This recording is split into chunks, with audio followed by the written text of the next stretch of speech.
தான் பிரசங்கித்தார். அதான் காலையிலே நான் கொஞ்சம் எனக்கு அந்த மைண்டுக்கு வந்துச்சு, சிந்தைக்கு வந்துச்சு. நோவா 127 வருஷம் பிரசங்கிச்சு ஆனா அவரே சோர்ந்து போகல. கப்பல் கட்டும் பொழுது, கப்பலை உருவாக்கும் பொழுது மரத்தை தூக்கிட்டு போயிருக்கலாம். சில பேர் பைத்தியக்காரன் பாரு, மரத்தை கட்டுறதுக்கு மரத்தை ஏதோ தூக்கிட்டு போறாங்க. இவர் பெரிய கப்பலை பெரிய உருவாக்க போறாரு போல. இவர் வர்ற வெள்ளத்தை பாதுகாக்கிறவருக்கு இவருக்கு ஒரு பெரிய வேலை, இவர் பெரிய இன்ஜினியரான்னு கேட்டிருக்கலாம். இவர் பெரிய என்ன போயிட்டு பேராதனையில், இலங்கையில் இருக்கிற நல்ல பேராதனை காலேஜில் படித்த போல இவர் எங்கே போய் படித்தாரோ தெரியல அப்படின்னு சொல்லியிருக்கலாம். இங்கே பிரான்ஸில் கன யூனிவர்சிட்டிகள் இருக்குது. கொஞ்சம் போனால் 2 கிலோமீட்டரில் கன யூனிவர்சிட்டிகள் சேஜிலே 2 இருக்குது. அந்த மாதிரி இருக்குது. அப்போ சொல்லியிருக்கலாம், பார்த்து சொல்லியிருக்கலாம், நோவா பார்த்து ஆறா மரத்தை தூக்குறான், இவர் கட்டுனா இந்த என்ன பெரிய ஆளாயிர போகிறாரா, இவர் என்ன செய்ய போகிறாரு அப்படின்னு ஜனங்கள் சில நேரங்களில் அலட்சியமாக எண்ணி இருக்கலாம். ஆனால் ஒரு நாள் வந்தது, எல்லாத்தையும் அப்படியே வெள்ளம் மாறி கொண்டு போயிடுச்சு. மீதிப்பட்டது 8 பேர் மாத்திரம் என்று வேதத்தில் நாங்கள் பார்க்கிறோம். ஆனபடியால் முடிந்த அளவு ஜெபிப்போம், முடிந்த அளவு ஊழியம் செய்வோம். ஊழியம் போயிட்டு துண்டு பிரசனம் கொடுக்கணுங்கிற கஷ்டம் நமக்கு இருந்தாலும் நாங்கள் செய்கிறோம். நீங்கள் ஜெபியுங்கள்.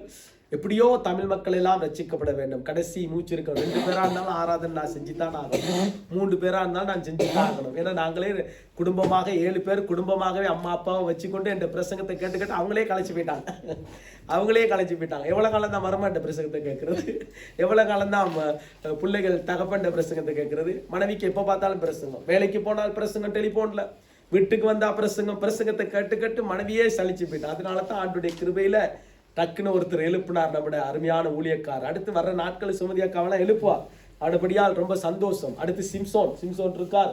சிம்சோன் இப்போ கல்யாணம் முடிச்ச பிறகு அடுத்து அவருக்கு பிரசங்க ஊழியம் இருக்குது. ஆனபடியால் பாட்டோட மட்டும் இருந்துடக்கூடாது, வார்த்தை அந்த பாட்டோட மட்டும் அதுல மட்டும் இருந்துடக்கூடாது. அடுத்த லெவலுக்குள்ள போயிடணும். யார் வந்தாலும் வராவிட்டாலும் ஆண்டவர் நம்மளோடு கூட இருக்கிறார். 1.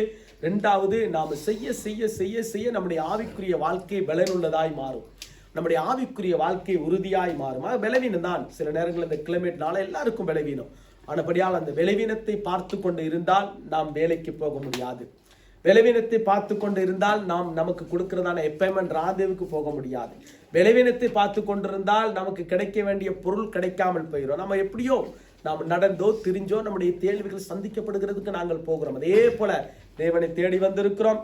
கர்த்தர் நம்மை ஆசீர்வதிப்பார். ஆனபடியால் இந்த நாளிலே நாங்கள் எடுத்து வாசிப்போம். இந்த நாட்களிலே வேதத்தில் எடுத்து போடுங்க பார்ப்போம். என்ன அதிகாரம் என்ன வசனம்ட்டு நல்ல வடிவாக போட வேண்டும். இன்னைக்கு ஆனபடியால் மாறி போடக்கூடாது. இன்னைக்கு கொஞ்சம் பேர் தான் இருக்கிறோம், அவர்களை சோர்வுக்குள்ளே கொண்டு போயிடக்கூடாது. கொஞ்சம் நல்லா வடிவா எல்லா வார்த்தைகளையும் வடிவா போட வேண்டும். சரி, மிகா தீர்க்கதரிசியின் புத்தகம் 2ஆம் அதிகாரம் 13வது வசனம். தம்பி நீங்கள் வாசிங்க. மிகா தீர்க்கதரிசியின் புத்தகம் 2ஆம் அதிகாரம் 13வது வசனம், கடைசி வசனம். Celui qui fait la brèche montera devant eux, ils feront la brèche, franchiront la porte et sortiront par là. Le roi marchera devant eux, l'Éternel sera leur tête. Amen. Thank you.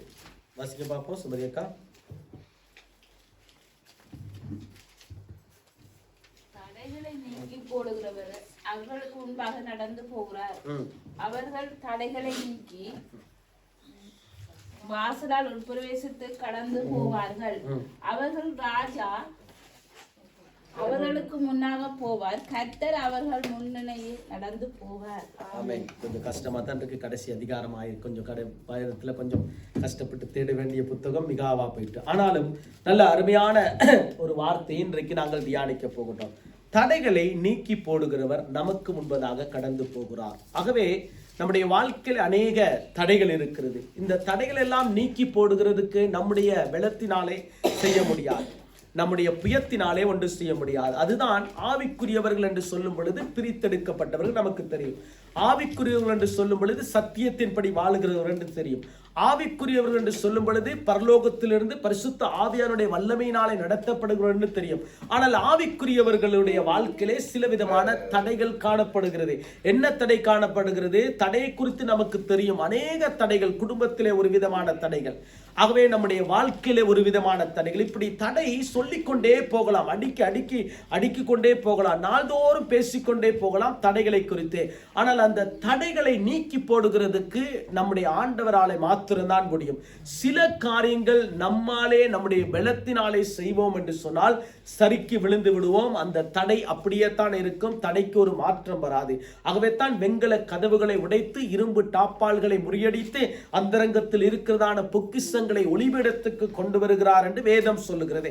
ஆகவே தடைகள் நம்முடைய வாழ்க்கையில நீக்கி போடுகிறதுக்கு ஒரு காரணம் இருக்கிறது. இயேசுதான் அந்த காரணராய் இருக்கிறார். இயேசுதான் அந்த தடைகளை நீக்கி போடுகிறதுக்கு வல்லமையுள்ளவராய் இருக்கிறார். ஆகவே கர்த்தர் நம் நடுவிலே வாசம் பண்ணுகிற பொழுது, கர்த்தர் நம் குடும்பத்திலே வாசம் பண்ணுகிற பொழுது, கர்த்தர் நம்முடைய இருதயத்திலே வாசம் பண்ணுகிற பொழுதே தடைகளை நீக்கி போடுகிறதுக்கு அவர் பெரியவராய் இருக்கு. நமக்கு தெரியும், எரிகோ மதில் பெரிய பெரிய ஒரு தடையா இருந்துச்சு. ஆனால் அதை நீக்கி போடுகிறதுக்கு அவர்களால முடிச்சா இல்ல. ஆனால் ஆண்டவருடைய கிருபையினாலே தான் அதை நீக்கி போடுகிறதுக்கு ஏதுவா இருந்துச்சு. நமக்கு தெரியும், பெரிய பெரிய தடைகள் இஸ்ரவேல் ஜனங்களுக்கு வந்தது. எகிப்தில் இருக்கும் பொழுது ஒவ்வொரு நாளிலும் தடைகள், ஒவ்வொரு நாளிலும் அவர்களுக்கு போராட்டம், ஒவ்வொரு நாளிலும் கசப்பு, ஒவ்வொரு நாளிலும் அவருடைய வாழ்க்கை ஏன்றா வாழுகிறோம் என்கிறதான ஒரு வாழ்க்கைக்குள்ளே போய்விட்டார்கள். ஆனால் பெருமூச்சை கண்டார், அந்த தடைகள் எல்லாம் உடைத்து வெட்டாந்தரையை போல பாதையிலே நடத்தி வந்தார். நமக்கு தெரியும். ஆகவே இந்த வசனம் என்னத்தை சொல்லுகிறது என்று பார்ப்போம் என்று சொன்னால் பாருங்க, சுமதியக்கா மறுபடியும் தமிழ் வாசிக்க பார்ப்போம். தடைகளை நீக்கி போடுகிறவர் அவர்களுக்கு முன்பாக நடந்து போகிறார். பாருங்க, தடைகளை நீக்கி போடுகிறவர் அவர்களுக்கு முன்பாக நடந்து போகிறார். அவர்கள் தடைகளை நீக்கி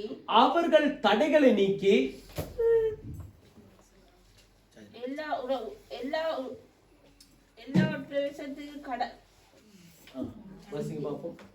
தடைகளை நீக்கி வாசலால் உட்பிரவேசித்து கடந்து போவார்கள். அவர்கள் ராஜா அவர்களுக்கு முன்பாக போவார். கர்த்தர்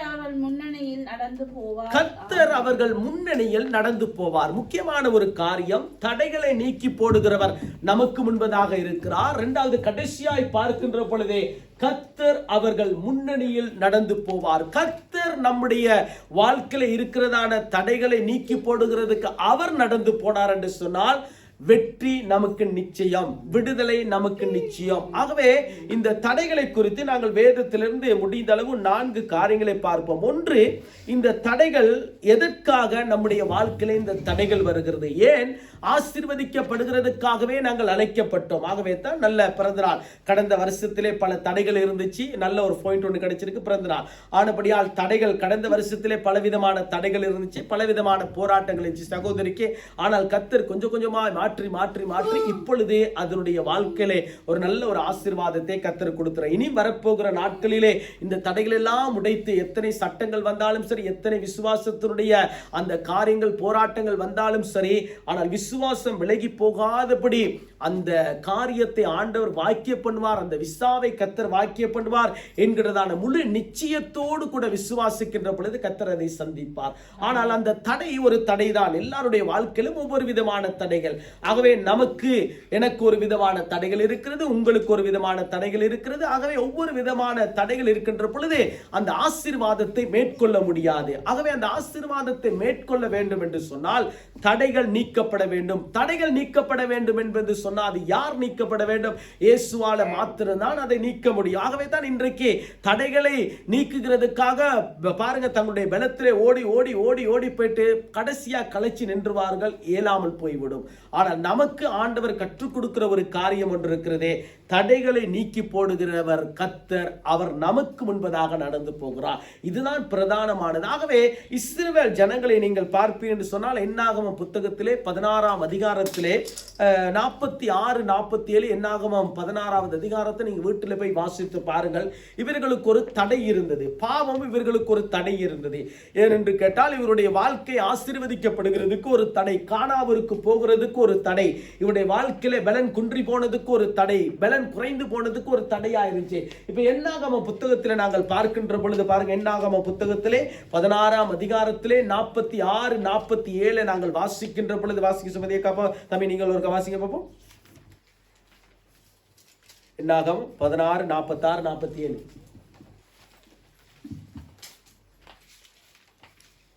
எடுத்துட்டீங்களா? வாசிக்க பாப்போம். வாசிக்க தம்பி. 16ஆம் அதிகாரம் 46, 47. Et Moïse dit à Aaron, prends le brasier, mets-y du feu dessus, l'autel, pose-y du parfum, va promptement vers l'assemblée et fais pour eux l'expiation, car la colère de l'Éternel a éclaté, la plaie a commencé. ஆமென். வாசிக்க பாப்போம் சுமதி அக்கா. மோசே ஆரோனை நோக்கி, மோசே ஆரோனை நோக்கி, நீ தூபகலசத்தை எடுத்து நீர் தூப கலசத்தை எடுத்து பலிபீடத்தில் இருக்கிற அக்கினியை அதில் போட்டு பலிபீடத்தில் இருக்கிற அக்னி அதில் போட்டு அதின் மேல் தூபவர்க்கமிட்டு அதன் மேல் தூப வர்க்கமிட்டு சீக்கிரமாய் சபையினிடத்தில் போய் சீக்கிரமாய் சபையினிடத்திலே போய் அவர்களுக்காக பாவ நிவர்த்தி செய். அவர்களுக்காக பாவம் நிவர்த்தி செய். கர்த்தருடைய சந்நிதியிலிருந்து கடும் கோபம் புறப்பட்டது, வாதை தொடங்கிட்டு என்றார். ஓகே, இது பழைய ஏற்பாட்டிலே நமக்கு தெரியும். பழைய ஏற்பாட்டிலே எப்ப பார்த்தாலும் ஜனங்கள் பாவம் செய்தால் ஆசாரிப்பு கூடாரத்துக்கு ஓடி போய்வார்கள். எப்ப பார்த்தாலும் பாவம் செய்தாலும் உடனடியாக மோசேக்கும் ஆரோனுக்கும் முன்பதாக போயிடுவார்கள். ஏன் என்று கேட்டால் பாவம் நிவார்த்தி செய்ய வேண்டும். பாவம் நிவார்த்தி செய்கிறதுக்கு அவர்கள் அந்த இடத்துக்கு போக வேண்டும், ஆசாரிப்பு கூடாரத்துக்கு போக வேண்டும். ஏன்? இவருடைய வாழ்க்கையில ஒரு தடையா இருந்தது, பாவம் ஒரு தடையா இருந்தது. ஆகவே இந்த தடையை நீக்கி போடுகிறதுக்கு ஆண்டுடைய கிருபை தேவை, ஆண்டுடைய வல்லமை தேவை, ஆண்டுடைய இரக்கம் தேவை. ஆண்டுடைய கிருபையும் இரக்கமும் இல்லாவிட்டால் இவருடைய வாழ்க்கையிலே பாவம் நிவர்த்தி செய்ய முடியாது. ஆகவே தான் இன்றைக்கும் ஆண்டவர் இரக்கம் உள்ளவராய் இருக்கிறார். பாருங்க, சில நேரங்களில் நாங்கள் ஜெபிக்காம வேலைக்கு போயிடுவோம், ஜெபிக்காம சில நேரங்களில் வாகனத்தை அவசரத்தில் ஓட்டிட்டு போயிடுவோம், சில நேரங்களில் நாங்கள் பிள்ளைகளை ஜெபிக்காம இக்குழுக்கு அனுப்பிடுவோம். ஆனால் கர்த்தர் பாதுகாப்போடு கொண்டு வந்து நிறுத்துவார். வீட்டிலே பாதுகாப்போடு வாகனத்தை கொண்டு வருகிறதுக்கு ஆண்டவர் உதவி செய்வார். காரணம் என்ன? அவருடைய இரக்கம், அவருடைய கிருபை, அவருடைய தயவு இருக்கிறதே. ஆகவே அன்றைக்கும் அந்த கிருபையும் அந்த இரக்கமும் தயவும் இருந்துச்சு. காரணம் என்னவென்று கேட்டால் இவருடைய வாழ்க்கையிலே தடை போக முடியாத ஒரு தடை, ஆசீர்வாதம் பெற்றுக்கொள்ள முடியாத ஒரு தடை, நன்மை பெற்றுக்கொள்ள முடியாத ஒரு தடை. ஆனபடியால் தான் ஆண்டவர் மோசேக்கு ஒரு காரியத்தை வெளிப்படுத்த அந்த ஜனங்கள் எல்லாம் பாவம் செய்து விட்டார்கள். ஆகவே இவர்கள் ஆசீர்வாதத்தை மேற்கொள்ள முடியாத ஒரு தடை. இது ஒரு பெரிய ஒரு தடை. இந்த தடையை ஜெயிக்கிறதுக்கு என்ன செய்ய வேண்டும்? இன்றைக்கு நமக்கு ஒரு தடை இருக்கிறது. இந்த தடையை ஜெயித்து முன்னேறி செல்கிறதுக்கு ஒரு காரணம் தேவை, ஒரு விதமான பொருட்கள் தேவை. ஆகவே நம்முடைய தடைகளை நீக்கி போடுகிறதுக்கு ஆண்டவர் உதவி செய்வார். அந்த உதவிக்கு காரணமாய் இருக்கிறது என்ன? அதுக்குத்தான் என்ன செய்யறார்னு கேட்டா மோசே இரண்டாவது ஒரு காரியத்தை செய்கிறார். ஆரோனிடத்திலே சொல்லும் பொழுது பாருங்க, அந்த வசனத்தை மாத்திர வாசிக்க பார்ப்போம். மோசே ஆரோனை நோக்கி, நீ தூப கலசத்தை எடுத்து, தூபம் என்று சொல்லும் பொழுதே அது ஒரு ஜெபத்துக்கு அடையாளமாய் இருக்கிறது. ஆகவே தான் புதிய ஏற்பாட்டிலே நாங்கள் ஜெபத்தை முக்கியத்துவப்படுத்துகிறோம். ஜெபம் முக்கியமாய் இருக்கிறது. இயேசு கிறிஸ்து ஜெபத்தை கற்றுக் கொடுத்தார். 40 நாள் உபவாசம் இருந்து போட்டு வந்து அப்படியே அவர் ஏதோ கையை நீட்டி டக்குன்னு ஒரு காரியங்களை செய்யவில்லை. வனாந்தரத்துக்கு அழைத்து செல்லப்பட்ட பிறகு அவர் 40 நாள் அப்படியே உபவாசம் இருந்து கீழே இறங்கி வந்த பொழுதுதான் அவருக்கு 3 சோதனைகள் வந்தது. நமக்கு தெரியும். 3 சோதனைகள் வந்த பொழுது அந்த 3 சோதனைகளையும் ஆண்டவர் ஜெயித்தார். ஜெயித்ததுக்கு காரணம் என்ன? முன் உதாரணம் என்ன? ஜெபம். ஆகவே பழைய ஏற்பாட்டின் காலத்திலே ஆரோன் என்ன சொன்னான்னு கேட்டா, இந்த ஜனங்கள் எல்லாம் பாவம் செய்து விட்டார். கிட்டத்தட்ட 17,000 சொச்சமோ 16,700 சொச்சம் பேர் மரித்து போனார்கள் ஒரே நாளில். பெரிய ஒரு இழப்பு. ஒரு சாதாரண ஒரு சபையில ஒரு குடும்பம் வராமல் இருக்கிறதே நமக்கு வேதனை, நமக்கு கவலையா இருக்குது. ஐயோ, காலையில நாம சரியா ஜெபிக்கலையோ, ஏன் நேற்று ராத்திரி சரியா பைபிளை வாசிக்கல, இல்லை நம்ம தான் இந்த வாரத்தில் ஏதோ ஒரு தவறு விட்டுட்டோமோ, எனக்குள்ளே ஒரு கேள்வி. இது அனுபவத்தில் சொல்ற ஒரு கேள்வி. ஆனால் 16,700 பேர் ஒரே நாள்ல மடிந்து போனார்கள். இவ்வளவு பெரிய ஒரு வேதனை, சாதாரண ஒரு காரியமா? இப்ப நீங்க எடுத்து இந்த அதிகாரத்தை வீட்டில் போய் வாசித்து பாருங்க, என்ன ஆகும்? 16ஆம் அதிகாரத்துல இப்பதான் ஆண்டவர் ஒரு காரியத்தை சொல்லுகிறார். இந்த ஜனங்கள் பாவம் செய்து விட்டார்கள், இதுக்கு என்ன வழி? அந்த வழியைத்தான் மோசே கண்டுபிடித்தார். அந்த வழியை கண்டுபிடித்த பொழுதுதான் பாருங்க, வேதம் சொல்லுகிறதே, பலிபீடத்தில் இருக்கிறதான அக்னி அதிலே போட்டு அதன் மேல் தூப வர்க்கமிட்டு சீக்கிரமாய் சபையினிடத்திலே போய் அவர்களுக்காக பாவ நிவார்த்தி செய்ய கர்த்தருடைய சந்நிதியிலே இருந்து கடும் கோபம் புறப்பட்டது, வாதை தொடங்கிட்டது என்றார். இப்ப கோபம் வந்துட்டு ஆண்டவர் அழிக்க போகிறார், அழிக்கிற சூழ்நிலை வந்து விட்டதே. ஆனால் மிஞ்சிருக்கிற ஜனங்களையாவது அழிக்கணும் இல்ல, மிஞ்சிருக்கிறதான மக்களையாவது காத்து கொள்ளணும் இல்ல. அதுக்கு தான் என்ன பண்ணுகிறார்? ஓடி ஓடி ஓடி அப்படியே சபையா, நல்லா பிரெஞ்சில போட்டிருக்குது, அசம்பிளி நல்ல வடிவா போட்டிருக்கு பிரெஞ்சில. அடுத்த வசனத்தை ஒரு வாசிங்க தம்பி, 47 ஒரு வாசிங்க பார்ப்போம். Aaron prit le brûle parfum, comme Moïse lui avait dit, il est couru au milieu de l'assemblée. Le feu avait effectivement commencé parmi le peuple. Il offrit le parfum et fit l'expiation pour le peuple. Okay வாசிக்க பார்ப்போம். மோசே சொன்னபடி மோசே சொன்னபடி Aaron அதை எடுத்துக்கொண்டு Aaron அதை எடுத்துக்கொண்டு, அப்ப ஜெபம் நல்லா கொஞ்சம் இருங்க பாய். இப்ப ஆரோன் அதை எடுத்துக்கொள்ளுகின்றான். எதை எடுத்துக்கொள்ளுகின்றான்? தூப கலசத்தை எடுத்துக்கொள்ளுகின்றான். ஏனென்று கேட்டால் இவர்களுடைய வாழ்க்கையிலே பாவம் நிவர்த்தி செய்யப்பட வேண்டும், ஆண்டுடைய இரக்கம் வர வேண்டும், ஆண்டுடைய தயவு வர வேண்டும், ஆண்டுடைய பிரசன்னம் இறங்க வேண்டும். ஆகவே தான் சபை நடுவிலே உலாவுகிற ஆவியானவர் என்று நாங்கள் ஆராதிக்கிறோம். சபை நடுவிலே பேசுகிற ஆவியானவர் என்று நாங்கள் ஆராதிக்கிறோம். சபை நடுவிலே ஆண்டவர் வாசம் பண்ணி அற்புதங்களை செய்கிறார். ஏனென்று கேட்டால் ஆண்டவர் நம் நடுவிலே இருக்கிறார் என்று அடிக்கடி இந்த வார்த்தைகளை உபயோகப்படுத்துறதுக்கு காரணம் என்ன? இதுதான் காரணம். சபை நடுவிலே அவன் தூப கலசத்தை எடுத்து கொண்டு போய் நிற்கிறான். எங்கே நிற்கிறான்? மரித்து போனவர்கள். இன்றைக்கு அநேகருடைய வாழ்க்கையில விசுவாசம் மரித்து போய்விட்டது, நம்பிக்கை அற்று போய்விட்டது, அலட்சணமான வாழ்க்கைக்குள்ளே வந்து விட்டார்கள். இன்றைக்கு உலகம் அப்படியாப்பட்ட ஒரு போக்குக்குள்ள போய்விட்டது. அன்றைக்கும் அதே சூழ்நிலை வந்து விட்டது. என்ன? சரீரத்திலே அவர்கள் மரித்து போய்விட்டார்கள். பெற்றுக்கொள்ள முடியாமல் போயிட்டு ஆசீர்வாதத்தை பெற்றுக்கொள்ள முடியல, சுதந்திரத்தை பெற்றுக்கொள்ள முடியல. அதே அடிமைத்தனம், அதே வாழ்க்கை, அதே மாற்றம் இல்ல, மாறுபட்ட வாழ்க்கை இல்ல, அதே ஒரு வாழ்க்கைக்குள்ளதான் வாழ்ந்தபடியால் தான் மிஞ்சி இருக்கிற ஜனங்களையாவது காக்க வேண்டும் என்றே தூப கலசத்தை எடுத்துக்கொண்டு ஓடுகிறான். எங்கே ஓடுகிறான்?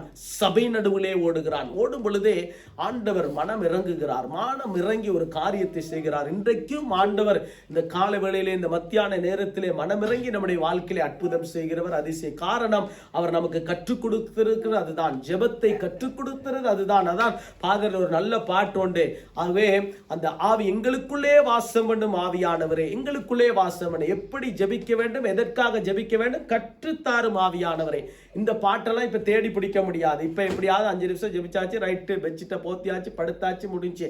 ஆனால் அன்றைக்கு நமக்கு பரிசுத்தவான்கள் கற்றுக் கொடுத்த ஒரு காரியம், எப்படி நான் ஜெபிக்க வேண்டும், எதற்காக ஜெபிக்க வேண்டும், கற்றுத்தாரும் ஆவியானவர். இது ஒரு பெரிய ஒரு மிரக்கலான ஒரு வார்த்தை. ஏனென்று கேட்டா எப்படி ஜெபிக்கணுங்கிறது நம்மளால முடியாது. அதை ஜெபிக்கிறதுக்கு கற்றுக் கொடுக்கிறது ஆவியானவர். இப்ப தூப கலசத்தை எடுத்துட்டாரோ, எடுத்து கொண்டு போயிட்டு அப்படியே நிறுத்தும் பொழுது பாருங்க, வாசிங்க பாப்போம்.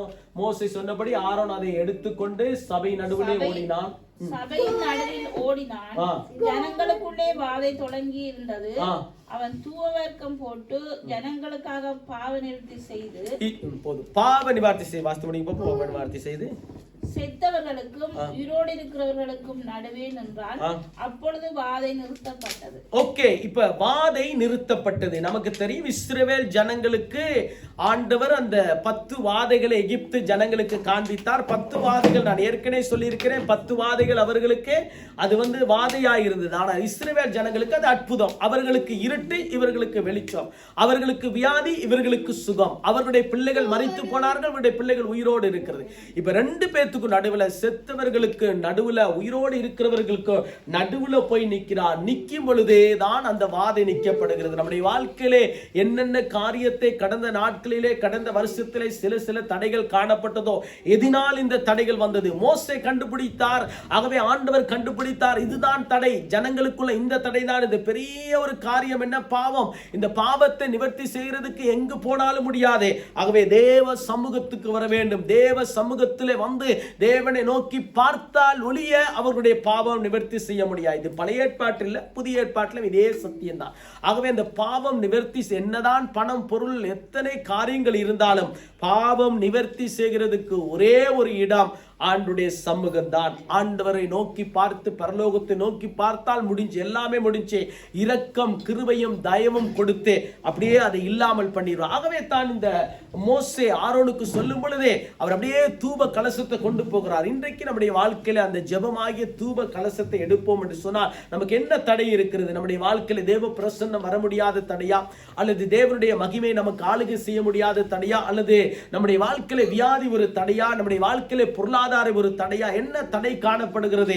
அல்லது நம்முடைய வாழ்க்கையில முன்னேறி செல்ல முடியாத ஒரு தடைகள், அந்த தடைகளை உடைத்து போகிறதுக்கு அந்த தூப கலசத்தை எடுக்க வேண்டும். ஆரோன் அன்றைக்கு தூப கலசத்தை எடுத்தார். இன்றைக்கு நாம் ஒவ்வொருவருக்கும் அவன் மாத்திரம் தான் எடுக்க முடிஞ்சு. ஆனால் இன்றைக்கு பாருங்க, ஆண்டவர் நமக்கு மகிமையாய் கொடுத்திருக்க, எல்லாம் எடுக்கலாம். யார் ஆண்டவரை ஏற்றுக்கொண்டார்களோ, யார் விசுவாசத்திலே கட்டப்பட்டிருக்கிறார்களோ, யார் தேவ கிருபை பெற்றிருக்கிறார்களோ, எல்லாரும் அந்த தூப கலசத்தை எடுக்க முடியும். இதுதான் இந்த புதிய ஏற்பாட்டிலே பரிசுத்த பரிசுத்தவான்களாகிய எனக்கும் உங்களுக்கும் ஆண்டவர் கொடுத்ததான மகா பெரிய ஒரு கிருபை, மகா பெரிய ஒரு சிலாக்கியம். ஆகவே இதை நிவர்த்தி செய்கிறதுக்கு ஜெபம் ஒரு முக்கியமாயிருக்கு. ஆகவே நம்முடைய வாழ்க்கையிலே ஜெபம் மிக மிக ஒரு முக்கியமான ஒரு காரியமாயிருக்கு. நீங்கள் எடுத்து வாசிங்கள் யோவேல் தீர்க்கதரிசியின் புத்தகத்திலே. யோவேல்ல மாத்திரம் நிக்கணும், வேற அங்கிட்டு போயிடக்கூடாது. யோவேல் 2ஆம் அதிகாரத்திலே 12வது வசனத்தை ஒரு வாசிங்க பார்ப்போம். யோவேல் 2ஆம் அதிகாரம் 12வது வசனத்தை டக்குனு எடுங்க பார்ப்போம். யோவேல் 2ஆம் அதிகாரம் 12வது வசனம்.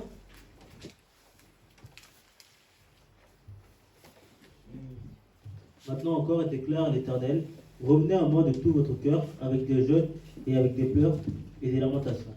ஆமென். ஆதலால் நீங்கள் இப்பொழுதே உபவாசத்தோடும் அழுகையோடும் புலம்பலோடும் உங்கள் முழு இருதயத்தோடும் என்னிடத்தில் திரும்புங்கள் என்று கர்த்தர் சொல்லுகிறார். இப்ப கர்த்தர் ஒரு நல்ல ஒரு ஆலோசனையை கொடுக்கிறார், பரத்திலிருந்து ஒரு ஆலோசனையை கொடுக்கிறார். நீங்கள் யோவேல் தீர்க்கதரிசியின் புத்தகத்தை முழுமையாய் வீட்டிலே போய் வாசித்து பாருங்கள். இந்த ஜனங்கள் எல்லாரும் பாவம் செய்து விட்டார்கள். இந்த ஜனங்களுக்கு ஒரு ஆசீர்வாதத்தை மேற்கொள்ள முடியாமல் போய்விட்டது. ஏனென்று கேட்டால் இது ஒரு தடையாகவே இருந்தது. ஆகவே இவருடைய வாழ்க்கையில இந்த தடையை நீக்க வேண்டும் என்று சொன்னால் ஆண்டுடைய பாதத்துக்கு வர வேண்டும். ஆகவே தான் இந்த யோவேல் தீர்க்கதரிசி மூலமாக ஆண்டவர் வெளிப்படுத்துகிறார். வாசிக்க சுமதியக்க ஆதலால் நீங்கள் இப்பொழுது உபவாசத்தோடும் அழுகையோடும் புலம்பலோடும் உங்கள் முழு இதயத்தோடும். இப்ப அழுகை புலம்பல் இது நம்முடைய வாழ்க்கையில அடிக்கடி எல்லாருடைய வாழ்க்கையிலும் இருக்குது. பாருங்க, இந்த அழுகை புலம்பல் ஒரு பக்கத்துல விசா இல்ல அழுகை, இன்னொரு பக்கத்துல வீடு இல்ல அழுகை, இன்னொரு பக்கத்துல சுகம் இல்ல அழுகை. இது எல்லாருடைய வாழ்க்கையிலுமே இருக்கிறது. ஆகவே பொருளாதாரத்துல பிரச்சனை, கொஞ்சம் புலம்பல். அப்ப வேலையில ஏதோ ஒரு பிரச்சனை, இது புலம்பல். அல்லது இந்த புலம்பல், இந்த அழுகை அடிக்கடி நீங்க பாத்தீங்கன்னு சொன்னா இது ஆண்டவரை ஏற்றுக்கொண்டவர்களுக்கு தான் இது ஆண்டவர் பேசிக்கொண்டே இருப்பார். நல்ல வேதத்தை படிக்கும் பொழுது நன்றாக அறிஞ்சு கொள்ளணும். ஒன்று, ரட்சிக்கப்பட்டவர்களுக்கு தான் இந்த அநேக புத்தகங்கள் எழுதப்பட்டுச்சு, ரட்சிக்கப்படாதவர்களுக்கு கொஞ்சம் எழுதப்பட்டுச்சு. அப்ப ஆண்டவரை அறிந்து அறிந்து ஒவ்வொரு நாளிலும் அறிந்து கொள்ளுகிறவர்கள் தான் வேதம். இப்ப வேதத்தின் படி நாங்கள் பார்க்கின்ற பொழுது இவர்களுக்கு அழுகையும் புலம்பலும் ஆயிருக்கிறார்கள். இன்றைக்கும் அழுகையும் புலம்பல் இருக்கிறது. ஏன்? தடைகள் உடைக்கப்படவில்லை, குடும்பத்திலே தடைகள் உடைக்கப்படவில்லை, கணவன் மனைவியிடத்திலே தடைகள் உடைக்கப்படவில்லை. நம்முடைய வாழ்க்கையில சில தடைகள் அப்படியே இருக்கிறது, ஒரு முத்துக்கட்டையாவே இருக்கிறது, மேலே போக முடியல. அந்த தடையை நாங்கள் ஜம்ப் பண்ணி போக முடியல. ஏன்? என்ன காரணம்? அந்த தடைகளை உடைக்கிறதுக்கு நமக்கு வழி தெரியல. அந்த தடைகளை உடைக்கிறதுக்கு வழியை ஆண்டவர் நமக்கு காண்பித்து, மோசேக்கு ஆரோனுக்கும் ஆண்டவர் காண்பித்து கொடுத்தார். இதுதான்பா உங்களுக்கு தடை, இந்த ஜனங்கள் செத்து போனதுக்கு இதுதான் தடை, இந்த வாதை வந்ததுக்கு இதுதான் தடை. இந்த வாதையை நீக்கிறதுக்கு என்ன செய்ய வேண்டும் என்று அவர்கள் அறிந்து கொண்டால் தூப கலசத்தை எடுத்தார்கள், ஜெபம் என்கிற தூப கலசத்தை எடுத்தார்கள். அப்படியே அந்த வாதை நின்று போனுச்சு. பாருங்க, வேதம் வடிவாய் சொல்லுகிறதே, அந்த வாதை அப்படியே நின்று போனுச்சு. ஏன்? தேவனுடைய கிருபை அப்படியே இறங்கிருச்சு, தேவனுடைய தயவு அப்படியே இறங்கிருச்சு. அதே போல இந்த அழுகையும் புலம்பலும் வருகின்றதான வீடுகளில் இருக்கலாம். ஆண்டுடைய கிருபை வெளிப்பட வேண்டும் என்று சொன்னால், தேவ வல்லமை வெளிப்பட வேண்டும் என்று சொன்னால், தேவன் அவர்கள் நடுவிலே வாசம் பண்ண வேண்டும் என்று சொன்னால், ஒன்று வேதம் சொல்லுகிறது, உங்கள் முழு இருதயத்தோடும் என்னிடத்திலே திரும்புங்கள். இப்ப அறக்குறை, நான் சொன்ன ஏற்கனவே ஆராதனை சொல்லிட்டு, இந்த அறக்குறை சுகம் கொடுக்கிறவர் ஆண்டவர் கிடையாது, அறக்குறையா ஆசீர்வதிக்கிறவர் ஆண்டவர் கிடையாது. ஆண்டவர் கொடுத்தார் முழுமையான சுகம், முழுமையான விடுதலை, முழுமையான அற்புதம், முழுமையான நம்முடைய வாழ்க்கையை கொண்டு செல்லுகிறதுக்கு அதுதான் பரிபூர்ணமான ஆண்டவர் என்று வேதம் சொல்லுகிறது. பூரண சற்குணராய் இருக்கிறதுக்கு பூரணமான ஆண்டவர் நமக்கு உதவி செய்ய வேண்டும். அப்ப உதவி செய்கிறதுக்கு தான் ஆண்டவர் சொல்லுகிறார், உங்கள் முழு இருதயத்தோடும் என்னிடத்தில் திரும்புங்கள் என்று கர்த்தர் சொல்லுகிறார். அடுத்த வசனத்தை வாசிக்க பார்ப்போம். அடுத்த வசனத்தை, நீங்கள் உங்கள் வஸ்திரங்களே அல்ல, நீங்கள் உங்கள் வஸ்திரங்களே அல்ல, உங்கள் இருதயங்களை கிழித்து, உங்கள் இருதயங்களை கிழித்து உங்கள் தேவனாகிய கர்த்தரிடத்தில் திரும்புங்கள், உங்கள் தேவனாகிய கர்த்தரிடத்தில் திரும்புங்கள். அப்ப தெளிவாய் சொல்லப்படுகிற ஒரு காரியம் என்னவென்று கேட்டால், உங்களுக்கு இருக்கிறதான வஸ்திரத்தை நீங்கள் கிழித்து போட வேண்டிய அவசியம் இல்ல. உங்களுக்கு கொடுக்கப்பட்டதான பொருட்களை நீங்கள் அப்படியே அவலட்சணமா என்ன தேவல, அதை தள்ளிவிட தேவல. சில காரியங்கள் உங்களுடைய வாழ்க்கையில் இருக்கிறது, ஓகே, அது இருக்கட்டும். ஆனால் முக்கியமான ஒரு காரியத்தை ஆண்டவர் சொல்கிறார், நீங்கள் உங்கள் வஸ்திரங்களை அல்ல, உங்கள் இருதயங்களை கிழித்து உங்கள் தேவனாகிய கர்த்தரிடத்திலே திரும்புங்கள்.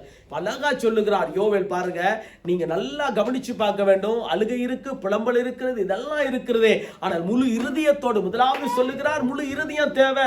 அறக்குறை இருதயமா அங்க இங்க ஒவ்வொரு காரியத்துக்குள்ள போயிடக்கூடாது. அதான் நான் ஜெபிக்கும் பொழுது சொல்றதே, ஆராதிக்கும் பொழுது சொல்றது, வீட்டிலேயே எங்கேனாலும் சொல்றது ஒரு காரியம் என்னவென்று கேட்டால், ஒரு மனம் மிக மிக அவசியம். நம்முடைய சிந்தை மிக மிக அவசியம். அப்பொழுதுதான் ஆவியானவர் கிரியை செய்ய முடியும். அப்பொழுதுதான் இயேசு நம்முடைய வாழ்க்கையிலே அதிகமான அற்புதங்களை செய்ய முடியும். இப்ப ஒரு மனம் இல்லாவிட்டால் ஆவியானுடைய வழிநடத்தலுக்கு அது ஒரு தடையாய் போய்விடும். அதுக்குத்தான் ஆண்டவர் முன்கூட்டியே சொல்லுகிறார், உங்களுடைய இருதயங்கள் ஒருமனப்படுவதாக.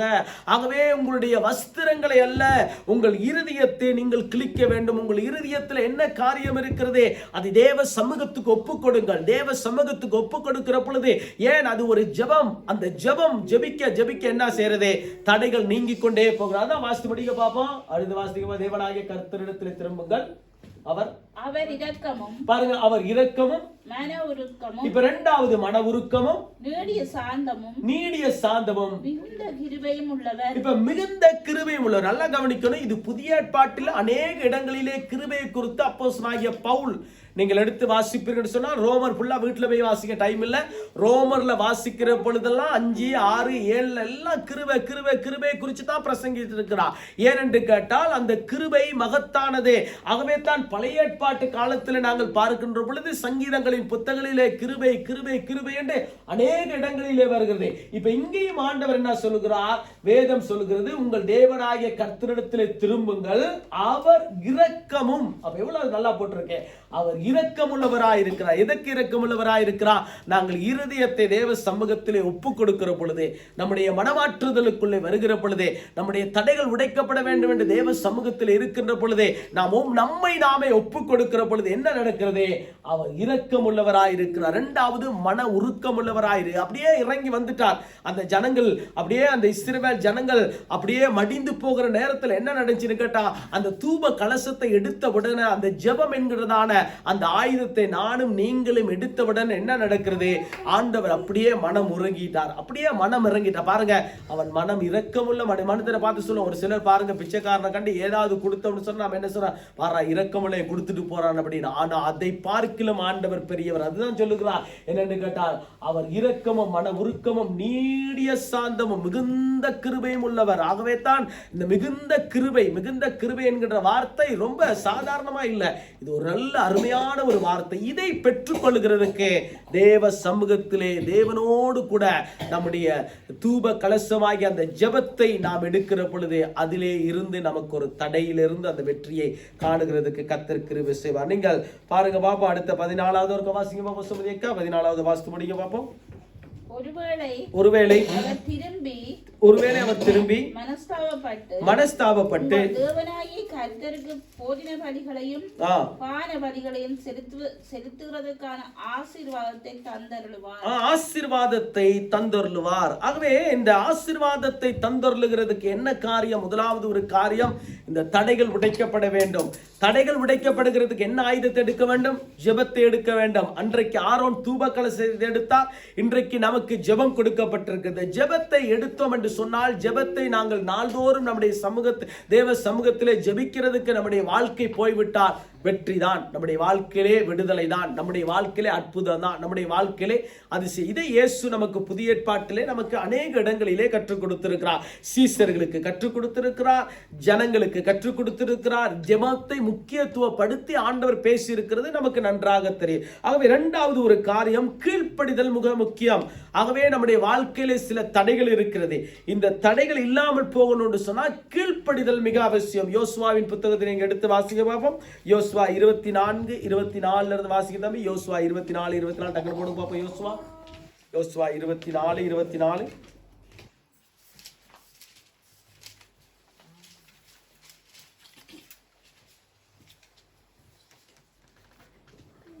Le peuple dit à Josué, nous servirons l'Éternel notre Dieu et nous lui obéirons.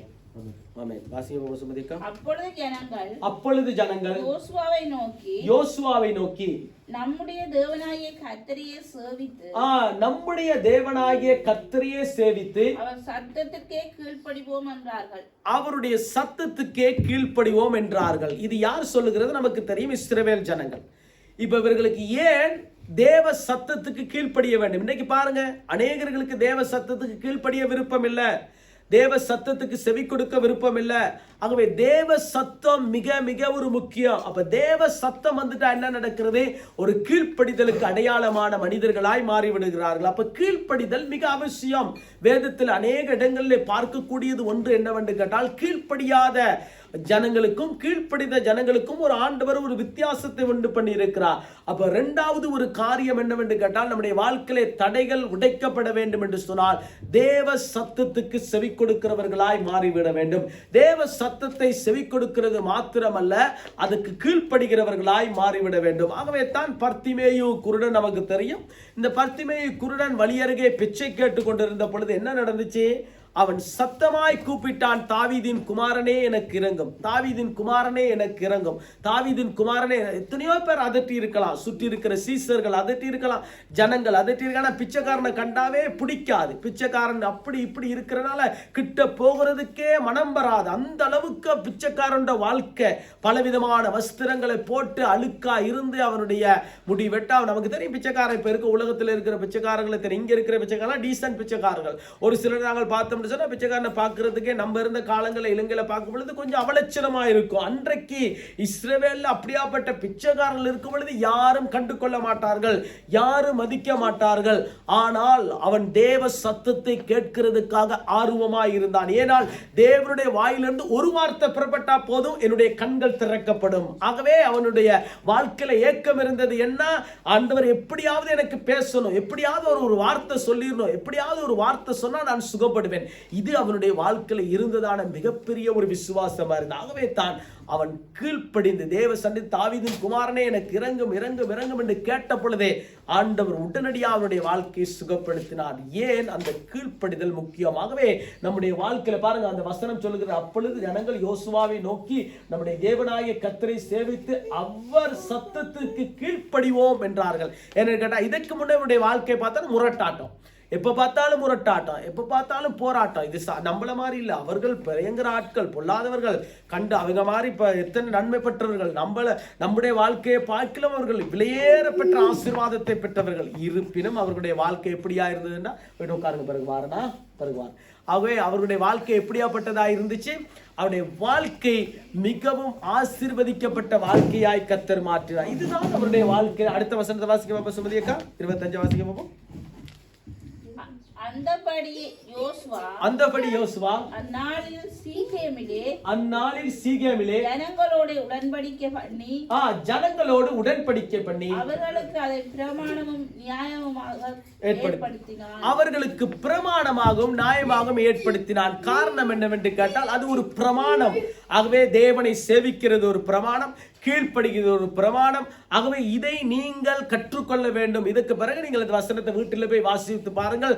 ஒரு சாட்சியாய் நிலைநிறுத்துகிறான் ஒரு காரியத்தை. அப்ப சாட்சியாய் நிலைநிறுத்துகிறார். நீங்கள் கீழ்ப்படுகிறதுக்கு, தேவ சத்தத்தை நீங்கள் கேட்கிறதுக்கு சாட்சி நீங்களாகத்தான் இருக்கிறீர்கள் என்று சொல்லுகிறது மாத்திரமல்ல. அடுத்த வசனத்தை வாசித்து முடியும். அடுத்த வசனத்தை 27. இந்த வார்த்தைகளை யோசுவா தேவனுடைய நியாயப்பிரமாண புஸ்தகத்தில் எழுதி ஒரு பெரிய கல்லை எடுத்து அதை அங்கே கர்த்தருடைய பரிசுத்த ஸ்தலத்தின் அருகில் இருந்த கர்வாலி மரத்தின் கீழ் நாட்டி எல்லா ஜனங்களையும் நோக்கி இதோ இந்த கல் நமக்குள்ளே சாட்சியா இருக்க கடவுது. கர்த்தர் நம்மோட சொன்ன எல்லா வார்த்தைகளையும் இது கேட்டது. ஆமென். பாருங்க, அடுத்த வாசிக்க போவோம். ஒருத்தர் அதே வசனத்தை வாசிக்க போவோம். இப்ப கடைசியா வாசித்தது, எல்லா ஜனங்களையும் நோக்கி இதோ இந்த கல். பாருங்க, எல்லா ஜனங்களையும் நோக்கி இந்த கல் நமக்குள்ளே சாட்சியா இருக்க கடவுது. நமக்குள்ளே சாட்சியா இருக்க கடவுது. இந்த கல் நமக்குள்ளே சாட்சியா இருக்க கடவுது. அடுத்த வாசிக்க, கர்த்தர் நம்மோடு சொன்ன எல்லா வார்த்தைகளையும் பாருங்க, கர்த்தர் நம்மோடு சொன்ன எல்லா வார்த்தைகளையும் இது கேட்டது. நீங்கள் உங்கள் தேவனுக்கு விரோதமாக பொய் சொல்லாதபடிக்கு இது உங்களுக்கு சாட்சியா இருக்க கடவுள் என்று சொல்லி போதும். இப்போ பாருங்க, நல்லா கவனிக்கணும். நீங்கள் பேசாவிட்டால் இந்த கல்லும் பேசும். நல்லா பார்த்துக்கொள்ளுங்க. நீங்கள் பேசாவிட்டால் இந்த டெலிபோனும் பேசும். நீங்கள் பேசாவிட்டால் டிவியும் பேசும். எதற்கு பேசும்? சுவிசேஷத்துக்கு மாத்திரம் நான் சொல்லுகிறேன். ஆண்டுடைய வார்த்தைக்கு மாத்திரம், வேறு காரியத்துக்கு நான் சொல்லல. அதுதான் இதனுடைய நல்ல ஒரு பொக்கிஷமான ஒரு வார்த்தை. என்ன கேட்டால் சாட்சி, கல்லு சாட்சி. நாங்கள் மலை பகுதிக்கு போயிட்டு சுவிசேஷம் சொல்லும் பொழுது அப்படியே கொண்டு போயிட்டு அந்த வேனை நிப்பாட்டி போட்டுட்டு அப்படியே ஸ்பீக்கர் அந்த பக்கம் திருப்பிடுறது, ஜனங்கள் வேலை செய்யற பக்கம் திருப்பி போட்டுட்டு ஆண்டுடைய செய்தியை சொல்றேன். ஏன்னா அடுத்து 3 நாள் 4 நாள் கூட்டம் இருக்கு, தொடர்ச்சியா கூட்டம் இருக்கு. நாளை இலங்கையில என்னெல்லாம் சின்ன பொடியா இருக்கும்போது கூட்டிட்டு போவாங்க. ரசிக்கப்பட்ட ஆரம்பத்துல கொஞ்சம் கார்ல போறது யாருக்கு விருப்பம் இல்லை, இப்ப இல்ல. இப்ப கார்ல போறதுக்கு கொஞ்சம் வெறுப்பு வந்துட்டு. அந்த நாட்கள்ல கார்ல யாராவது ஃப்ரீயா ஏத்திட்டு போனா எவ்வளவு சந்தோஷம். அதுல போகும் பொழுது அப்படியே நிப்பாட்டிடுவாங்க. நிப்பாட்டி அவர்கள் சொல்லுவார்கள். ஆகவே அங்க போறவர் அவரே கொஞ்சம் என்ன மாதிரி கொஞ்சம் தட்டுக்கட்டு தடிமாறு தான் பேசுவார். பேசி சொல்லுவார். அந்த பேச்சை கேட்டும் இன்றைக்கு அநேகர்கள் ரட்சிக்கப்பட்டாங்க. ஒன்றை அறிந்து கொள்ள வேண்டும், பேதைகளை கொண்டு ஆண்டவர் ரட்சிக்கிறதுக்கு வல்லமை உள்ளவர். ஞானிகளை கொண்டு அல்ல, பேதைகளை கொண்டு ரட்சிக்கிறதுக்கும் போதுமா. அன்றைக்கு தடிக்கு உள்ளுனா சேச்சி எங்கட ஊர்ல போய் பார்த்தா. ஆனப்படியால் இப்ப பாருங்க, அப்பதான் அந்த ஐயா சொல்லுவார், டிரைவர் ஐயா சொன்னாரு, நம்மளாம் பேசியிருக்கோம், பேசாவிட்டால் இந்த இடம் சாட்சி, இந்த பகுதியில இருக்கிறதான இந்த கல்லும் சாட்சி. அன்றைக்கு தெரியாது அந்த வசனம், அன்றைக்கு தெரியாது. ஆரம்பத்துல நமக்கு தெரியாது, அந்த வார்த்தைகள்லாம் தெரியாது. இன்றைக்கும் கற்றுக்கொண்டுதான் வருகிறோம், முழுமையாய் கற்றுக்கொள்ளவில்லை. பாருங்க, அன்றைக்கே யோசுவா ஒரு நல்ல காரியத்தை சொன்னார்னு கேட்டால் பாருங்க, அந்த தெளிவா சொல்லப்படுகிறது. வாசிங்க பார்ப்போம். எல்லா ஜனங்களையும் நோக்கி, இதோ இந்த கல் நமக்குள்ளே சாட்சியா இருக்க கடவுது. இப்ப நமக்குள்ளே சாட்சியா இருக்க கடவுது. எவ்வளவு தெளிவாய் சொல்லுகிறார். காரணம் என்னவென்று கேட்டால், தேவ சத்தத்துக்கு நாங்கள் கீழ்ப்படிவோம் என்று சொல்லிட்டார்கள் தானே ஜனங்கள். ஓகே, வேதத்தை எடுத்துட்டோம். வேதத்தை எடுத்த நமக்கு எது ஆதாரம்? வேதம் தான் ஆதாரம். எது நம்மை நன்மை தீமைக்கு அழைத்து செல்லும்? வேதம் தான். எது நம்மை நல்லதுக்கு கெட்டதுக்கு கொண்டு போகும்? வேதம் தான். எது நம்மை பரலோகத்துக்கும் நரகத்துக்கும் வழியை திறப்பும்? வேதம் தான் நமக்கு வெளிச்சமாய் காண்பித்து கொடுக்கும். ஆகவே இதை தான் ஆண்டவர் நமக்கு கொடுத்திருக்கிறார். அப்ப அந்த சத்தம், தேவ சத்தத்தை கேட்கிறதுக்கு ஆண்டவர் நமக்கு கிருபை கொடுத்திருக்கிறார். அப்ப தேவ சத்தம், கீழ்ப்படிதல் மிக மிக ஒரு அவசியம். கீழ்ப்படிதல் இல்லாவிட்டால் தடைகளை உடைக்க முடியாது. அப்ப தேவ சத்தம் வருகின்ற பொழுது நாங்கள் கீழ்ப்படிந்து நடக்கிறதுக்கு அது ஏதுவாக அமையும். அப்ப அடுத்ததாக ஒரு காரியத்தை பார்ப்போம். இது கடைசியா வாசிப்போம். அவிசுவாசமான ஒரு தடை. இந்த அவிசுவாசமான வார்த்தை நம்முடைய வாழ்க்கையில இருக்கக்கூடாது. அதுக்கு தான் நீதிமொழிகளின் புத்தகத்திலே 18வது அதிகாரத்திலே 19, 20வது வசனத்தை கொஞ்சம் நீங்கள் திருப்பி வாசிப்பீர்கள் என்று சொன்னால், 20வது வசனம் சொல்லுகிறது, ஆகவே மரணமும் ஜீவனும் நாவின் அதிகாரத்திலே இருக்கிறது. இதுல 19வது வசனம் சொல்லுகிறது. நீதிமொழிகள் 19 ஒருக்கா வாசிக்க பார்ப்போம். 18, 19 ஒருக்கா வாசிக்க பார்ப்போம். Un frère offensé est pire qu'une forteresse, et les complices sont pareils au verrou d'un château. ஆமென். வாசிங்க பார்ப்போம். சொல்லுதேக்கா. அரணான பட்டணத்தை வசப்படுத்துவதை பார்க்கிலும் கோபம் கொண்ட சகோதரனை வசப்படுத்துவது அரிது. அவர்களுடைய விரோதங்கள் கோட்டை தாழ்பார்கள் போல் இருக்கும். அடுத்தது, அவனவன் வாயின் பலனால் அவனவன் வயிறு நிரம்பும், அவனவன் உதடுகளின் விளைவினால் அவனவன் திருப்தியாவான். 20க்கு முதல்ல வாசித்தீங்களா? 19 மரணம். அதுதான் வாசிக்க போகும். 21 மரணமும் ஜீவனும். 20 ஒருக்கா வாசிக்க போகும். அவனவன் வாயின் பலனால் அவனவன் வயிறு நிரம்பும். பாருங்க, அவனவன் வாயின் பலனால் அவனவன் வயிறு நிரம்பும், அவனவன் உதடுகளின் விளைவினால் அவனவன் திருப்தியாவான். அவனவன் உதடுகளினால் விளைவினால் அவனவன் திருப்தியாவான். இதுதான் நீதிமொழிகள் அடிக்கடி வாசிக்க சொல்றேன். என்னன்னு கேட்டாக்க பிள்ளைகளுக்கு, அவனவனுடைய உதடுகள் என்னென்னத்தை சொல்லுகிறது, இதை தான் கவனித்து பார்ப்போம். 20வது வசனத்துக்கு வருவதை வாசிக்க பார்ப்போம். அடுத்த வசனத்தை 21 வாசிக்க பார்ப்போம். மரணமும் ஜீவனும் நாவின் அதிகாரத்தில் இருக்கும். பாருங்க, மரணமும் ஜீவனும் நாவின் அதிகாரத்தில் இருக்கிறது. அதில் பிரியப்படுகிறவர்கள் அதன் கனியை புசிப்பார்கள். அதில் பிரியப்படுகிறவர்கள் அதன் கனியை புசிப்பார்கள். நல்லா கவனிக்கணும். இப்ப மரணமும் ஜீவனும் நாவின் அதிகாரத்திலே ஆண்டவர் வைத்திருக்கிறார். இப்ப அவிசுவாசம் இருந்தால் நம்முடைய வாழ்க்கையிலே நடக்காது தான். விசுவாசம் இருந்தால் நம்முடைய வாழ்க்கையிலே நடக்கும். நம்முடைய தடைகள் உடைக்கப்படுகிறதுக்கு அவிசுவாசம் அல்ல, விசுவாசமே ஒரு காரணம். ஆகவே நம்முடைய தடைகள் உடைக்கப்பட வேண்டும் என்று சொன்னால் விசுவாசம் மிக மிக ஒரு அவசியமான ஒரு காரியம். இப்ப அவிசுவாசத்தை வைத்துக்கொண்டு ஆண்டவர் அற்புதம் செய்ய முடியாது. ஆகவே தான் வேதத்தை தெளிவாய் சொல்லப்பட்டிருக்கிறது, மரணமும் ஜீவனும் நாவின் அதிகாரத்தில் இருக்கிறது. அப்ப நாவிலே ஆண்டவர் என்னத்தை வைத்திருக்கிறார்? தேவ வசனத்தை வைத்திருக்கிறார், கிருபை பொருந்திய வசனத்தை வைத்திருக்கிறார், கிருபை பொருந்த நல்ல வார்த்தைகளை வைத்திருக்கிறார், விசுவாசம் உள்ள வார்த்தைகளை வைத்திருக்கிறார், மடங்கி உழுவுற வார்த்தை அல்ல, பலப்படுத்துகிற வார்த்தையை வைத்திருக்கிறார், உயர்ந்த ஸ்தானத்துக்கு போகிற வார்த்தையை வைத்திருக்கிறார், நன்மை நிறைந்த வார்த்தையை வைத்திருக்கிறார். ஆகவே நம்முடைய வாழ்க்கையில அடிக்கடி சொல்லக்கூடிய ஒரு வார்த்தை என்னவென்று கேட்டால் விசுவாச வார்த்தை அறிக்கப்பட வேண்டும். பாருங்க, எங்களுக்கன் சேர்ச்சு நமக்கு தெரியும், கொஞ்சம் ஆவி இல்லை, அது இல்லை, இது இல்லைன்னு சொல்றது உண்மைதான். ஆகவே பரம்பரை அந்த சேச்சா இருந்தாலும் பரம்பரை அந்த காரியங்கள் அப்படியே அந்த வந்த ஆட்களை பார்த்தோம்னு சொன்னா அவங்க ஜெபிக்கிறாங்களோ ஆவியானவருக்கு முதலிடம் கொடுக்குறாங்களோ அது ரெண்டாவது பிரச்சனை. அற்றத்தான புத்தகத்தை எடுத்துருவாங்க, எடுத்து போட்டு விசுவாச பிரமாணத்தை டக்கு டக்குன்னு வாசித்துருவாங்க. வாசித்துட்டு அவங்களோட ஜெபம் முடிஞ்சிச்சு. ஆனா ஆவில்லாத அந்த சபையை பார்த்து நாங்கள் சொல்லுகிறோம் விசுவாசம் இல்லைன்னு. ஆனால் ஆவில்லாத அந்த சபை ஏதோ விசுவாசத்துல வளருங்கிற ஒரு நம்பிக்கைக்குள்ள போகிறது. ஆனால் அதை தான் ஆண்டவர் நமக்கு கற்றுக் கொடுக்கிறார். பரிசுத்த ஆவியானவர் நமக்குள்ள இருக்கிறபடியால் என்ன நடக்கிறது? அவிசுவாசம் அல்ல உங்களுடைய வாழ்க்கை, விசுவாசத்து உள்ள ஒரு வாழ்க்கை வாழ வேண்டும். அவிசுவாசம் இருந்தால் என்ன நடக்கிறது? ஆண்டவர் அற்புதம் செய்ய முடியும். சங்கீதம் 84 அதிகாரத்துல நீங்கள் வாசித்து பார்ப்பீங்கன்னு சொன்னா 10, 11 டக்குன்னு எடுத்து வாசிக்க பார்ப்போம். நேரம் போகுது, நான் 10 நிமிஷத்துல முடிக்கணும். 84 அதிகாரம் 10, 11 வாசிக்க பார்ப்போம்.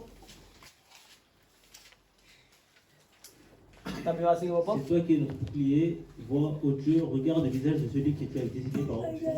Mieux vaut un jour dans tes parvis que 1000 ailleurs. Je préfère me tenir sur le seuil de la maison de mon Dieu plutôt que d'habiter sous les tentes des méchants. ஆமென். வாசிக்க பார்ப்போம். 1000 நாளை பார்க்கிலும், இப்ப 1000 நாளை பார்க்கிலும் உமது பிரகாரங்களில் செல்லும் ஒரே நாள் நல்லது. ஆகாமிய கூடாரங்களில் வாசமாய் இருப்பதை பார்க்கிலும் என் தேவனுடைய ஆலயத்தின் வாசல் படியில் காத்திருப்பதையே தெரிந்து கொள்ளுவேன். கொஞ்சம் இருங்க, இது அருமையான ஒரு வசனம் என்னன்னு கேட்டா, நல்லா இன்றைக்கு ஆண்டவர் நமக்கு பேசக்கூடிய ஒரு காரியம். 1000 நாளை பார்க்கிலும் உமது பிரகாரங்களில் செல்வது ஒரு நாள் நல்லது. 6 நாளும் எங்கெங்கேயோ போகலாம், 7வது நாள் தேவ சமூகத்துக்கு வரும் பொழுது அது நல்லது ஒரு நாள். ஆமென். அது ஒரு அருமையான ஒரு நாள், அது ஒரு ஆசீர்வதிக்கப்பட்ட ஒரு நாள், அது ஒரு சுகம் நிறைந்த ஒரு நாள். ஓகே, சில விதமான தடைகள் இருக்கிறது, அந்த தடைகளை கர்த்தர் உடைத்து போடுவார்.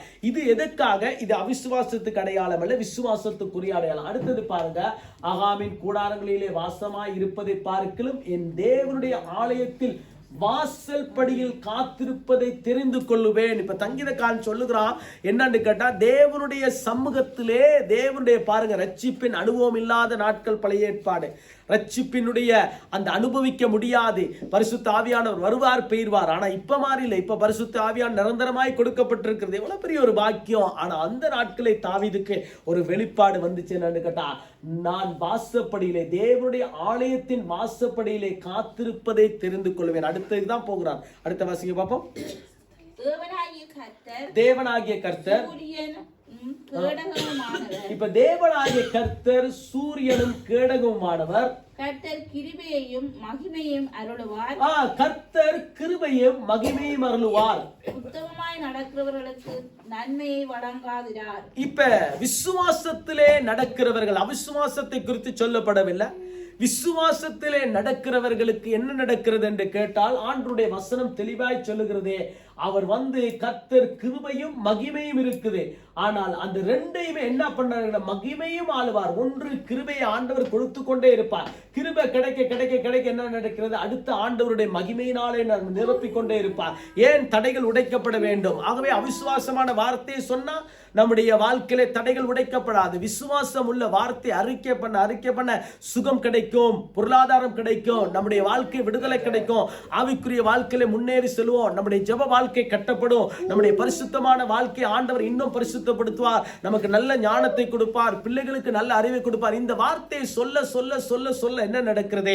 கிருபை அப்படியே பெருகி கொண்டு போகிறது, கிருபை அப்படியே வளர்ந்து கொண்டு வருகிறது, கிருபை அப்படியே ஆண்டவர் நிலைத்து. இரண்டாவது, அந்த கிருபை கொடுக்க கொடுக்க என்ன நடக்கிறது கேட்டா ஆண்டவர் மகிமையும் அருளுகிறவராய் இருக்கு. அதுதான் ஏனென்று கேட்டால் தேவனுடைய மகிமை நமக்குள்ளே வெளிப்படுகிறது. ஏன்னா கிருபை பொருந்திய வார்த்தையை பேசுறோம். எதனால் பேசுகிறோம்? விசுவாசத்துல பேசுறோம். அது நாளைக்கு சந்திக்கப்படும், அவ்வளவுதான். அவிசுவாசத்துல அது எப்பயாவது சந்திக்கப்படும் என்று சொல்லுகிறது. எப்பயாவது வீடு கிடைக்கும், எப்பயாவது விசா கிடைக்கும், எப்பயாவது எனக்கு சுகம், அது கிடைக்கிற நேரத்தில் கிடைக்கும். இது அவிசுவாசத்தினுடைய வார்த்தைக்கு அடையாளமாயிருக்கிறது. விசுவாசம் உள்ள சந்ததி, விசுவாசம் உள்ள அந்த கிருபை பெற்ற அந்த சந்ததி என்ன பண்ணுதுன்னு கேட்டா, இதோ கிருபையும் மகிமையும் ஆளுவார். உத்தமமாய் நடக்கிறவர்களுக்கு நன்மையை வழங்காதிருப்பாரோ. எவ்வளவு அழகா போட்டிருக்கிறது. உத்தமமாய் நடக்கிறவர்களுக்கு, அப்ப விசுவாசத்திலே உத்தமமாய் நடக்கிறவர்களுக்கு நிச்சயமாய் கர்த்தர் நன்மை செய்கிறதுக்கு போதுமானவராயிருக்கிறார். மத்திய எழுதின சுவிசேஷம் வீட்டில் போய் வாசித்து பாருங்க. 13ஆம் அதிகாரம் 58வது வசனம். மத்திய எழுதின சுவிசேஷம் 17ஆம் அதிகாரம் 20வது வசனம். எபிரேயருக்கு எழுதின நிருபம் 3ஆம் அதிகாரம் 12வது வசனத்தை மாத்திரம் ஒரு வாசிக்க பார்ப்போம். எபிரேயர் 3:12 ஒரு வாசிக்க பார்ப்போம் தம்பி.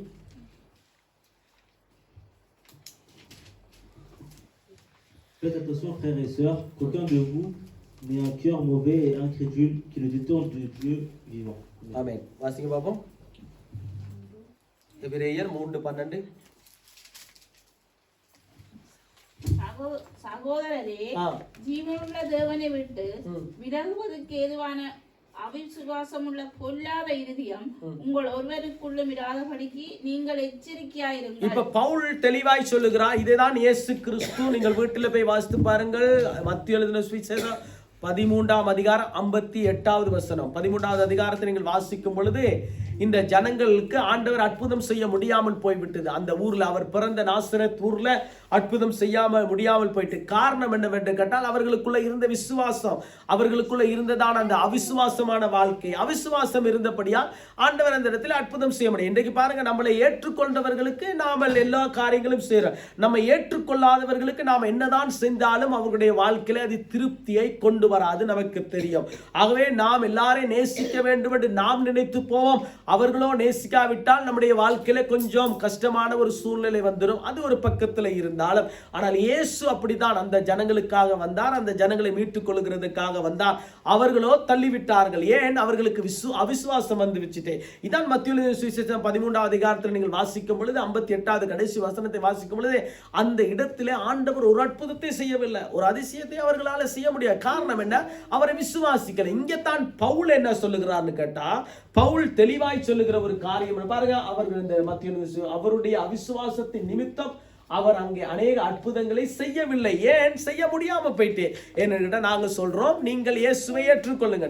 நாங்க சொல்றோம், இயேசு கிட்ட வந்தா உங்களுக்கு விடுதலை. இன்றைக்கு இயேசு கிட்ட வந்தா உங்களுக்கு விசா, வீடு, இயேசு கிட்ட வந்தா உங்களுக்கு அது கிடைக்கும், இது கிடைக்கும். அதனால தான் இன்றைக்கு கிறிஸ்தவம் மழுங்கி போய்விட்டது. இன்றைக்கு பெரிசுல போய் பார்த்தோம்னு சொன்னா, லாட்சபல்ல போய் ஒரு நோட்டீஸை கொடுத்தோம்னு சொன்னா என்ன சொல்லுவாங்க? நாங்க கொடுக்குற காலத்துல விசா கிடைக்குமா சேர்ச்சிக்கு வந்தா, வேலை கிடைக்குமா சேர்ச்சிக்கு வந்தா, இல்லை எங்கேயாவது ஒரு பேசிட்ட போட்டு எங்களுக்கு ஏதாவது பண்ணி கொடுப்பீங்களா? இது கேட்கக்கூடிய கேள்வி. ஏன் அப்படியாப்பட்ட ஒரு உபதேசத்துக்குள்ள ஜனம் தள்ளப்பட்டு விடுச்சு.